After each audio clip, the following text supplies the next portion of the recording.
Yang terhormat Ketua Kloter 14 Batam, khususnya yang saya hormati pemimpin ibadah Kloter Bapak Hasanuddin Mitoma SAG, khususnya para petugas kesehatan ya Bapak Dr. Mahendra SPB serta rombongan. Terusnya yang kami banggakan Bapak Ibu para Duyufur Rahman, tamu istimewa Allah, calon haji tahun 2024. Bersyukur kita kepada Allah, berselawat kepada Rasulullah, mengucapkan Allahumma sholli ala sayyidina Muhammad. Bapak Ibu yang terhormat, kebahagiaan yang akan diperoleh oleh petugas pertama, kalau ketua kloter ketika jemaah itu tidak mengalami hambatan dalam perjalanan sampai mendapatkan hotel, dapat kamar, makan tidak kurang, administrasi jemaah tidak ada yang tercecer, termasuk kartu-kartu yang dibagikan, tahu dia kapan harus ke Arafah, kapan ke Muzdalifah. Itu bahagian dari tugas ketua kloter. Kalau itu sukses, dia gembira. Kalau orang kesehatan, apa kegembiraannya Pak? Ketika jemaah tidak ada yang sakit. Ayo Pak Dokter kan? Kalau sampai jemaah sakit harus dirawat dulu, diinfus. Itu agak repot Pak. Aku tengok menggantung infus itu tak ada tiang Pak, pakai isolasi pan itu ada di dinding hotel. Aku hampir setiap hari ke situ. Alhamdulillah hari itu tak ada yang dirawat. Nah kalau dirawat di klinik ini masih lumayan Pak. Tapi kalau dirujuk itu tambah repot lagi. Jadi kebahagiaan orang kesehatan ketika jemaah tidak ada yang sakit. Kalau batuk, pilek, flu itu biasa Pak, karena cuacanya panas. Maka saran dokter banyaklah minum atau minum sebelum haus. Kita ikut itu saja, insya Allah sehat walafiat di samping dengan doa. Nah kalau Pak Hasan dengan saya Pak, apa kebahagiaan yang akan kami rasakan ketika jemaah kloter 14 ini tidak ada keraguan dalam melaksanakan ibadah haji. Dia paham rukunnya, dia paham wajib hajinya, dia paham sunat-sunat hajinya. Karena sampai hari ini masih ada yang bertanya, Pak, awak ke Arafah itu mengapu? Masih ada yang bertanya Pak, ke Arafah awak mengapu Pak? Saya jawab dengan gurau, kalau nak foto sama unta bisa gitu kan. Jadi kami Pak punya tanggung jawab, Pak Hasanuddin pembimbing ibadah kloter, saya pembimbing haji daerah bidang ibadah, bertanggung jawab terhadap puasnya kita dalam melaksanakan ibadah haji. Tapi kami mohon maaf bukan menggurui, apalagi bapak-bapak, ibu di antara kita ini ada yang bukan kali pertama ini, ada yang sudah berkali-kali. Ibaratnya memang poi tompek yang sebentar-sebentarnya mongkah. Tapi bagi yang ini baru pertama, awak kan ingin haji kita mabrur.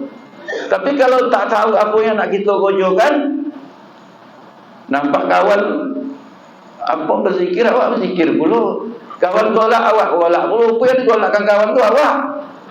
Jadi kami bertanggung jawab menyampaikan apa yang menurut kami perlu kami sampaikan. Walaupun sebenarnya Bapak Ibu, kita ini sudah banyak kali manasik di kampung halaman kita. Mulai manasik mandiri, dikumpulkan duit, dikelola oleh KUA, duit manasik. Manasik tingkat kecamatan, dibuat juga lagi.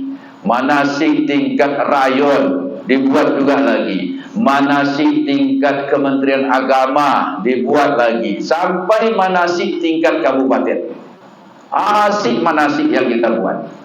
Tapi apakah semuanya itu sudah bisa kita anggap sebagai bekal yang cukup? Mungkin sudah. Tetapi tak salah pula kalau awak ulang-ulang. Di samping itu buku dah dibuat Pak. Semua kita punya kan? Punya. Kita bawa. Tak sampai pula nak membaca. Apa sebab? Ditambah kesibukan kita lebih terdorong untuk ke Masjidil Haram. Itu tak salah. Ingin tawaf sunat, ingin umroh sunat, ingin cium hajarul aswad, ingin doa di multazam, ingin sholat di hijr Ismail dan lain sebagainya. Dorongan itu tidak salah. Ingin kelebihan ibadah 100.000 kali lipat dari sholat di tempat lain, itu sesuatu yang menjadi dorongan tidak salah. Nah, maka kami bermohon kepada kita, apa itu toh yang disampaikannya, nanti nongalah. Itu makanya saya batasi, kalau tidak ada kegiatan lain, mari kita ikuti. Yang asal-asalnya ada kegiatan, tidak apa salah meninggalkan ruangan. Ngantuk Pak, tidurlah sambil mendengar ceramah. Itu kan. Nah, Bapak Ibu yang terhormat, kemarin sudah mulai kami singgung. Nanti kami bersambung ini. Mungkin saya hanya beberapa, dan besok Pak Hasan yang nyambung. Nah, perlu kami sampaikan ketika ada perbedaan paham. Kan awak ini banyak nih Pak, banyak beda paham. Menurut aku nak model itu tuh. Rujukan kita fikih Kementerian Agama. Tempat bertanyanya kemana? Ke Pak Hasan atau ke saya. Kami sudah sepakat dengan Pak Hasan, jangan ada perbedaan paham Pak Hasan antara Bapak dengan saya, antara saya dengan Bapak. Karena nanti kalau beda bingung. Atau jangan ada pula jemaah ini yang berpendapat lalu di-share ke grup. Itu lebih bingung lagi jemaah nanti, mana yang harus kami ikuti. Kata Pak kau modeliko, kata Pak kau modeliko, kata Mbah Google lain puluh. Jangan. Sementara jangan kita buka Mbah Google dulu. Kita berdayakan pembimbing ibadah kloter dan kami sebagai pembantu di layanan ibadah itu. Sepakat Pak ya? Karena tujuan kita apa? Haji mabrur. Haji sehat, haji mabrur. Haji sehat, haji sehat. Labbaik Allahumma labbaik. Ya, itu dia. Baik. Semalam saya sudah singgung, ada 14 kegiatan yang mesti kita lakukan sebelum kita menuju ke Padang Arafah. Dari 14 itu ada yang hukumnya sunat, ada yang hukumnya wajib, dan ada yang masuk rukun. Itu dia. Pertama, semalam masih ingat Pak ya, yang saya sampaikan itu sunat mandi sebelum berikhram. Nah, sebelum mandi sunat potong memotong, potong kumis, potong kuku, potong rambut, potong bulu ketiak. Ini hukum yang saya sampaikan Pak. Potong bulu kemaluan, itu memang disunatkan, dibersih-bersihkan. Lalu yang jual cukur loh Pak, bawah banyak. Ada semua di sini. Awak ajak membawa di tanah air, masuk sekarang paling dengan guban lumpur sebanyak-banyak di bawah. Cuma itulah sikit-sikit 1 rial, sikit-sikit 1 rial. Apalah jauh lah kan. Ya, memang itu ogo ya kan. Sikit-sikit 1 rial. Tak ada yang setengah rial tuh. 1 rial, apalagi seperempat rial. Kalau pandai-pandai menawar sikit bisa lah. Kue apa? 5 rial, 3 rial Pak. Aduh 5 rial, halal. Bentai. Kan? Nah, jadi itu disunatkan sebelum mandi itu. Namun sebelumnya saya jelaskan dulu. Kalau dia rukun, kalau tak kita kojokkan, tak ada tawarannya Pak, haji tidak sah. Itu dia. Kalau dia rukun, tak kita kerjakan, haji tidak sah. Bila baru sah, ulang tahun depan lagi. Kalau yang wajib itu kalau yang mesti dikerjakan, kalau tidak dikerjakan boleh dibayar dengan dam. Kecuali kalau kita sengaja meninggalkannya, itu kita berdosa. Nah, maka yang rukun inilah yang mesti menjadi catatan kita. Berapa rukunnya? Cuma 6 Pak. Niat, wukuf di Arafah, kemudian tawaf ifadah, sa'i, tahlul, tertib. 6 nih cuma. Tertib itu kan tak dikerjakan tuh. 5 semua berarti. Tertib ini urutannya. Jadi niat, wukuf, tawaf ifadah, sa'i, tahlul. Banyak rukun semayang ya Pak. Rukun semayang 3 boleh ya. Rukun wudu 6 lah ya. Rukun haji itu 6 dengan tertib. Tapi 6 ini kalau tinggal salah satu, haji kita tidak sah. Maaf. Lah telokek golang mahal kok Pak. Golang mahal sedunia.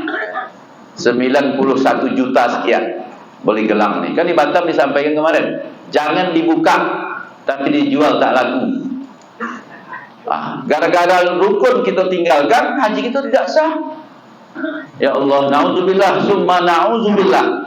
Kita ingin haji kita itu sah plus mabrur. Itu dia. Nah, jadi sebelum ihram itu mandi.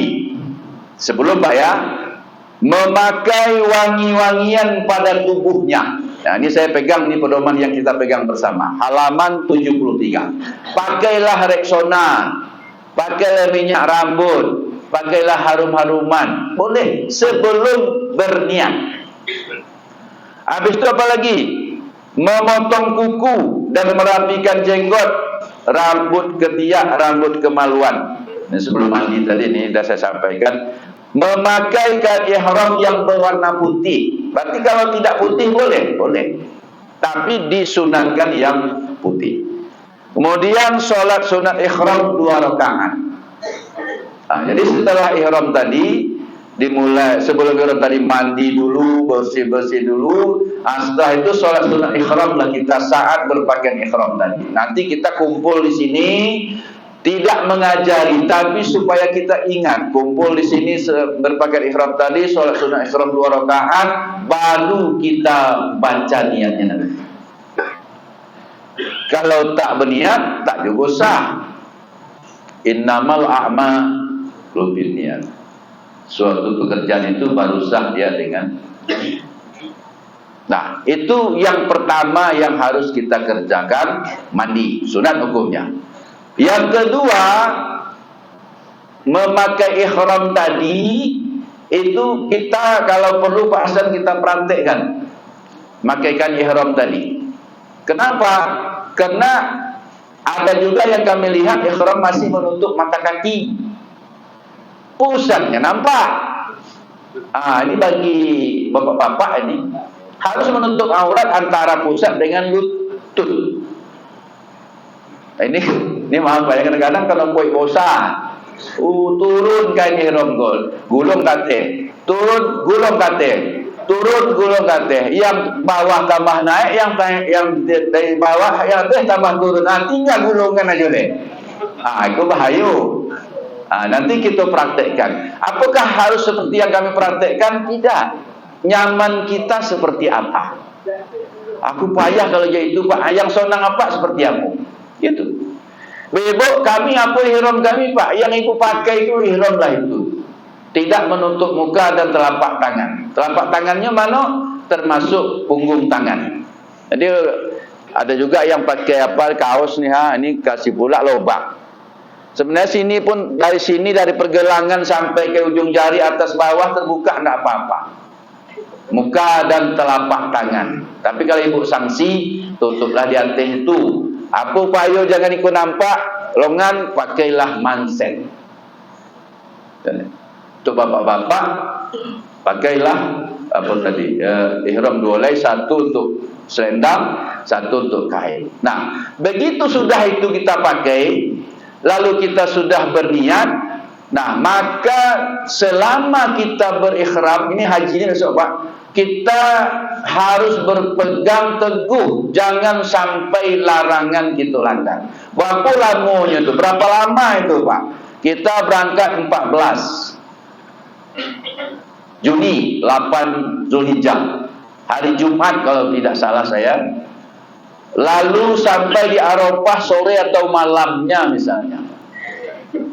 Besok pagi wukuf, berarti sudah 2 hari. Lalu lanjut ke Muzdalifah sampai ke Mina malam tanggal 10. Berarti tanggal 14, 15, 16 kemungkinannya sampai 14, 15, 16 bisa jadi tanggal 10 Zulhijjah baru kita bisa lepas ihram itu setelah melontar Aqabah. Tapi kita belum tahu jam berapa. Kalau asar ya berarti pulang dari sana sudah buka. Nah, maka selama 4 hari atau 3 hari ini lebih kurang, kita sedang berikhram. Bapak Ibu, kita betul-betul perhatikan apa yang menjadi larangan kita selama kita berikhram tersebut. Saya ingin sampaikan, pertama, laki-laki dilarang memakai pakaian bertangkup, pakaian yang antar ujung kain disatukan secara permanen, seperti celana atau baju. Saya ulangi, dilarang memakai pakaian bertangkup, pakaian antar ujungnya disatukan secara permanen. Contoh celana panjang, celana Hawaii, celana kolor, tak boleh. Aku nak biasa Pak, mau dia biasa kan Pak, jauh kan. Nah, memakai kaos kaki atau sepatu yang menutupi mata kaki dan tumit. Nah, sojuk Pak pakai kaos tak boleh. Lalu sendal pakai tali boleh Pak? Boleh, asal nampak tumit dan telapak kaki dan mata kaki, boleh. Ujung jarinya Pak tentu tak nampak semua, boleh. Dia yang disebut itu tumit dan mata kaki. Kemudian menutup kepala yang melekat seperti topi atau peci dan sorban. Nah, ketelilik pula sorban, ketelilik peci itu tak boleh. Itu yang laki-laki. Perempuan dilarang menutup kedua telapak tangan dengan kaos tangan, menutup muka dengan cadar. Menutup muka dengan cadar. Dua yang perempuan. Nah, itu untuk yang laki-laki ada, yang perempuan ada. Untuk yang laki-laki mau perempuan memakai wangi-wangian kecuali yang sudah dipakai di badan sebelum niat haji. Tadi kan saya sampaikan sebelum niat boleh memakai wangi-wangian. Sampai di sana terbawa misalnya minyak wangi, kita semprot saat kita berikhram, itu tidak boleh. Busuk bau badan lah. Itu tidak boleh. Kemudian memotong kuku atau mencukur atau mencabut rambut dan bulu badan. Motong kuku kan kadang awak apa ini nak pakai silet dong. Ada tuh Pak kan, sambil duduk, yang citu dia. Potong kuku dengan gigitnya. Kan motong juga nama itu. Atau kebiasaan. Ada tuh Pak kan, ingat itu. Tak boleh. Kemudian memburu dan menganiaya atau membunuh binatang dengan cara apapun kecuali binatang yang membahayakan. Yang membahayakan misalnya binatang buas, ular, lipan, itu boleh. Atau singa misalnya. Bukan. Ya, memakan hasil buruan. Dan menembak untalnya di situ kan, lalu dimasak. Atau yang lain, memotong kayu-kayuan dan mencabut rumput. Ingat Pak ya, mana tahu tangan awak usil, nampak dahan awak patah dahan, atau ada rumput dekat tenda, dah pura rajin lu membersihkan, cabut, tak boleh. Kemudian, nah itu memang tak boleh. Menikah atau menikahkan.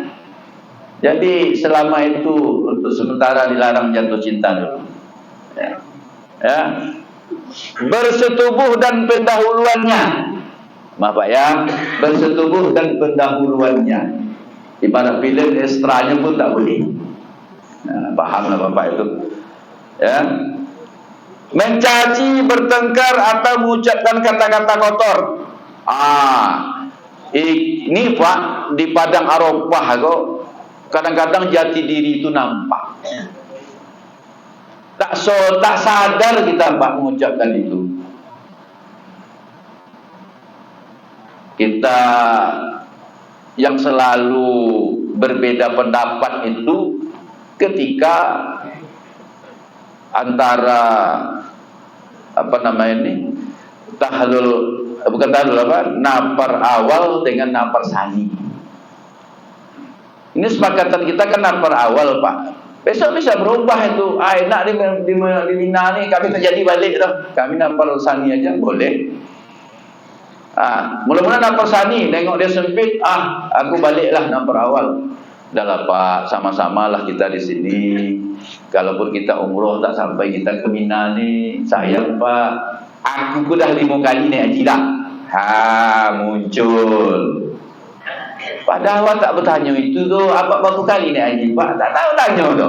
Cuma kita sebut sayang Pak, sama-sama lah kita di Mina ni sampai hari terakhir. Aku dah 5 kali naik haji dah. Jati diri. Awak letih badan, agak kotor, tidur kurang, istirahat kurang, makan tak berseleo, tentu yang keluar yang kadang-kadang tidak terkontrol. Makanya haji tidak boleh berbantah-bantah, tidak boleh usuk, tidak boleh jidal. Ingat itu selama ihram.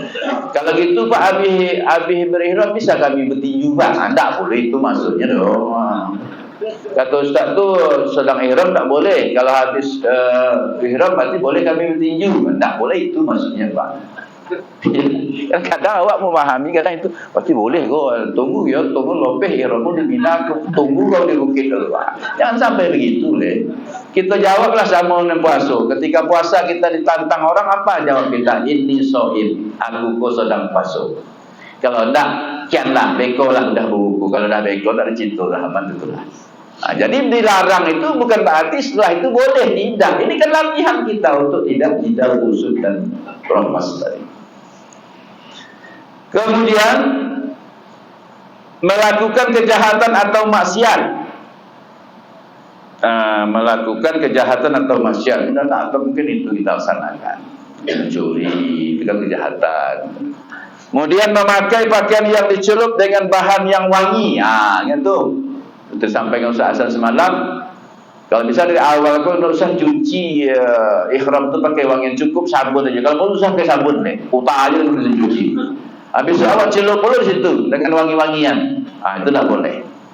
Nah, itu yang harus kita pegang. Ada yang khusus kita laki-laki, ada 3 tadi, ada yang khusus ibu-ibu 2, ada yang bapak-bapak dan ibu-ibu 10 macam yang harus kita jaga.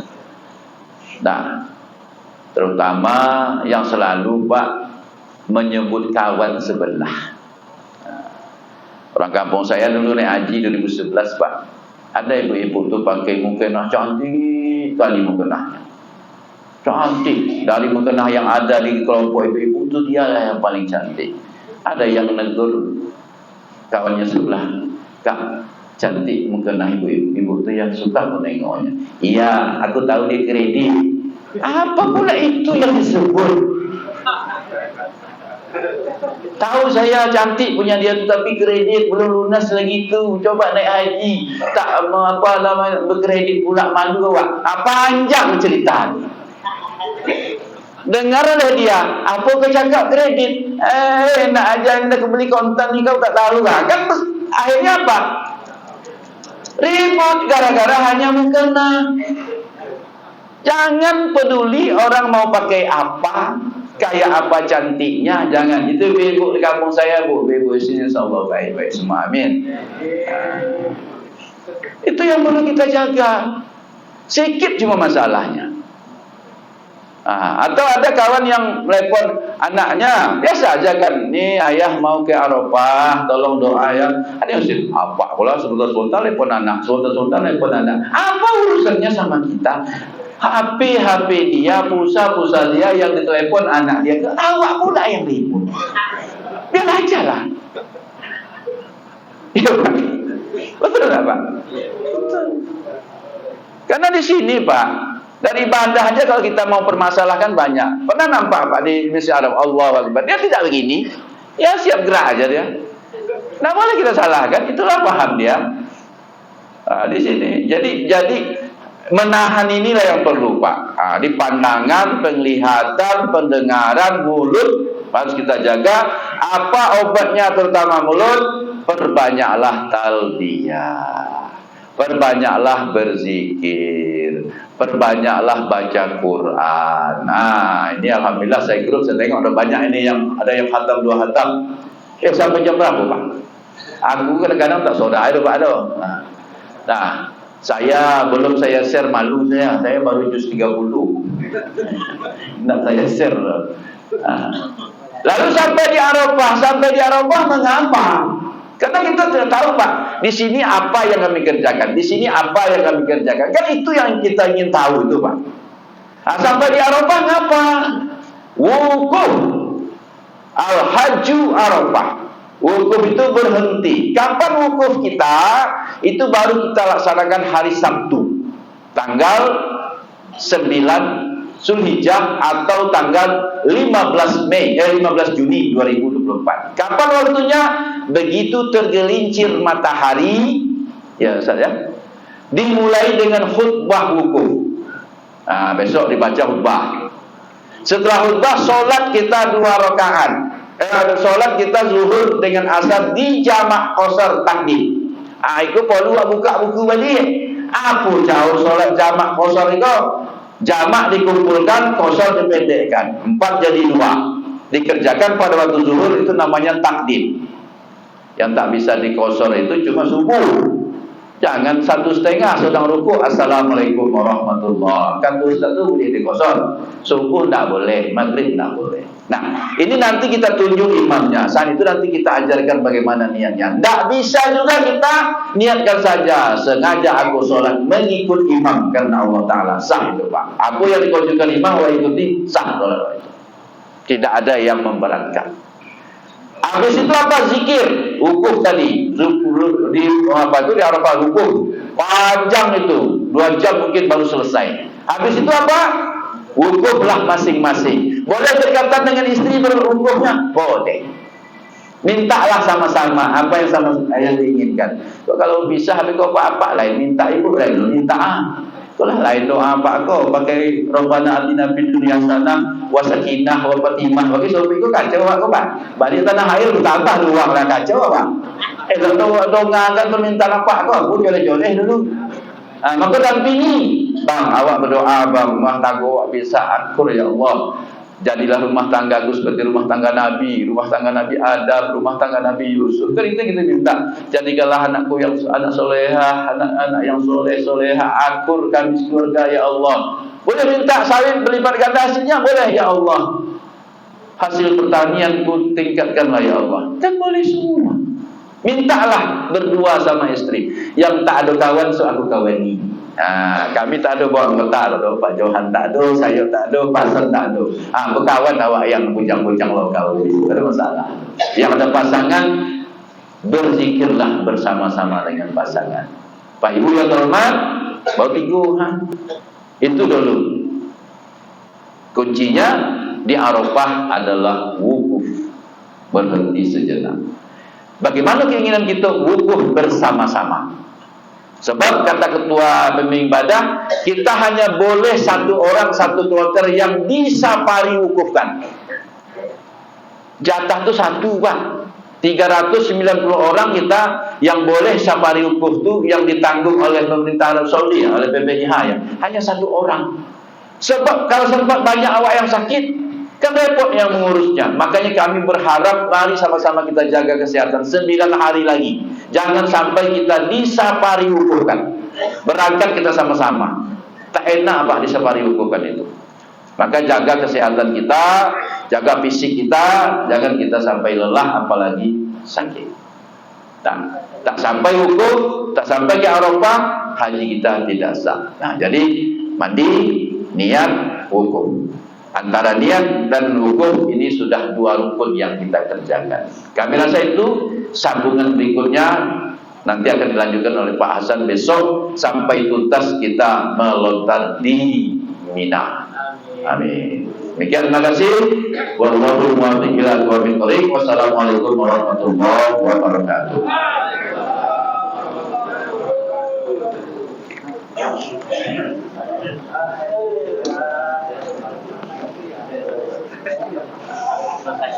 Ya.